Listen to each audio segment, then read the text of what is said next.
Beneath the dense veil of distorted guitars and the nostalgic haze of the 90s lies a story far more intimate than just the rise of a rock legend. It's a story where raw rock and roll collides with personal pain, deep loneliness, and a lifelong struggle to understand oneself. The life of Kurt Cobain is not merely a timeline of Nirvana's explosive success. It's a confessional tale of a boy who never felt truly at home in a world that was too loud and not nearly understanding enough. He was born on February 20th, 1967, a child with piercing blue eyes and a soul torn between extremes. Even as a boy, Kurt lived on the edge between reckless rebellion and overwhelming sadness. It was as if two different versions of him, one bright and hopeful, the other dark and hollow, were constantly at war. Doctors labeled it attention deficit disorder and prescribed a cocktail of stimulants and sedatives. It was a well-intentioned but fateful misstep, planting early seeds of a dependence that would follow him into adulthood. At around 9 years old, Kurt's world fractured when his parents divorced. For him, it wasn't just the end of a family, it was the end of the world. His new stepfather was harsh, and home no longer felt like a place of love. It became a battleground. Sometimes he ran away. Other times, he simply disappeared into the streets. He dropped out of school, and his life began to unravel like ash blown into the wind. And yet, something inside him refused to let go. As he approached his 20s, Kurt began piecing himself back together. He found a small apartment in Olympia, started a relationship, and began playing music seriously with Chris Novoselic. Music became his anchor, his prayer, his only way of not vanishing. But with that passion came shadows. He and his girlfriend lived in chaotic disorder, playing loud music, chasing altered states through LSD and marijuana. At first, it was rebellion. Later, it became something harder to escape. Kurt and Chris named their band Nirvana, a word that promised freedom from suffering. They signed with a tiny Seattle label, Sub Pop, which aimed to turn the local underground scene into something bigger. Nirvana quickly became its breakout act. Their debut album Bleach struck a chord with college students and caught fire on university radio. People were starting to pay attention. But Kurt felt the pull of something greater, something raw, more honest, more transformative. He ended his relationship, fell for punk musician Toby Vale of Bikini Kill, and something in him shifted. A new energy, a new woman, a new dream took shape. All of this happened before Nevermind, before the global fame, before the tragic end. But it was in those early days, in smoky clubs, cluttered apartments, and long, hallucinatory kitchen conversations, that the Kurt Cobain we remember was forged. The one whose songs felt like they came from the deepest wound. The one who wanted to disappear, just to finally be understood. At the very moment Nirvana was beginning to take its final shape, Kurt Cobain's life, delicate, vulnerable, stretched tight like a guitar string, was already filling with people who would leave a lasting imprint on his story. Among them was a girl named Toby Vale. Independent, talented, fiercely alive, with a spirit that refused to be tamed. Kurt was captivated by her wild freedom, her music, and her quiet defiance of every expectation. It was during this period, half-jokingly and under a rush of teenage irony, that their mutual friend Kathleen Hanna scrawled a phrase on Kurt's bedroom wall. "Kurt smells like teen spirit." She was referencing the deodorant Toby wore, but Kurt read something deeper into it. That seemingly random phrase would later become the title of a song that would shake the foundation of rock music and echo across decades. But his relationship with Toby couldn't withstand the weight of reality. Kurt was heartbroken.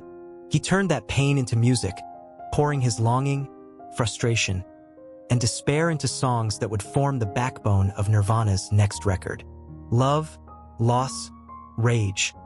They bled into his voice, surged through the riffs, and found resonance in millions of ears.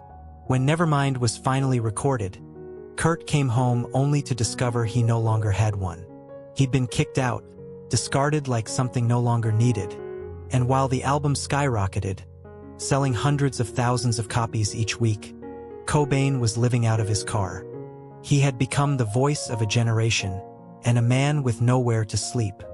His songs were anthems for youth, but he himself was unraveling. He had searched for fame, only to discover it offered no peace.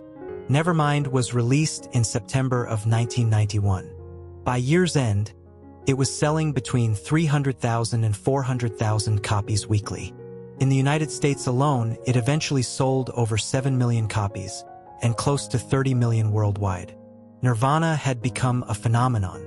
Their faces were everywhere. Their sound, inescapable. But fame sat heavy on Kurt's shoulders. Even in the punk scene he once called home, he began to feel like an outsider. When he was denied a spot at the International Pop Underground Festival, it wasn't just a rejection, it was a wound. The world around him had changed. He hadn't. Around this time, Courtney Love burst into his orbit. Known in underground circles for being loud, chaotic, impossible to ignore, it was exactly this rawness that drew Kurt in. He tried to keep his distance, missed their first date, avoided her attention. But it was useless. Courtney, like Kurt, had no skin, and maybe that's what bonded them. By the end of 1991, they were inseparable. On February 24, 1992, they married in Hawaii. The ceremony was somewhere between madness and myth. Courtney wore a vintage dress once owned by actress Frances Farmer, a woman whose tragic life would later mirror parts of their own. Kurt wore pajamas, as if saying, "I'm finally home." Friends had warned them, pleaded with them, but Kurt and Courtney stayed together. Two sparks, two wounds, two misfits who didn't rescue each other, but recognized each other.